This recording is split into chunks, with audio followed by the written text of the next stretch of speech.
চাঁপাইনবাবগঞ্জের শিবগঞ্জ উপজেলার শাহবাজপুরে সালিশ চলাকালে দেশীয় অস্ত্রের আঘাতে এক ব্যক্তি গুরুতর আহত হয়েছেন। সোমবার 16 মার্চ শাহবাজপুর ইউনিয়নের কয়লাবাড়ি গ্রামে এ ঘটনা ঘটে। আহত ইসমাইল হোসেন দবরা গ্রামের দুরুল হুদার ছেলে। তিনি কয়লাবাড়ি গ্রামের মৃত মোশাররফ আলীর জামাই। জানা গেছে, মৃত মোশাররফ আলীর পুকুর পাড় কাটাকে কেন্দ্র করে তোজাম্মেল ও তার ছেলের সঙ্গে বিরোধ চলছিল। বিষয়টি মীমাংসার জন্য সোমবার গ্রামে সালিশ বৈঠক চলাকালে হঠাৎ উভয় পক্ষের মাঝে উত্তেজনা দেখা দেয়।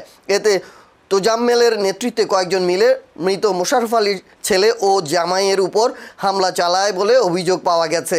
ইসমাইল দেশীয় অস্ত্রের আঘাতে গুরুতর আহত হন। পরে স্থানীয়রা তাকে উদ্ধার করে শিবগঞ্জ উপজেলা স্বাস্থ্য কমপ্লেক্সে নিয়ে যান।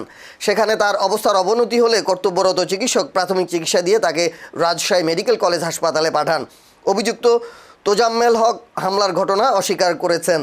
শিবগঞ্জ থানার ওসি হুমায়ুন কবির জানান, তদন্ত সাপেক্ষে প্রয়োজনীয় আইনগত ব্যবস্থা নেওয়া হবে।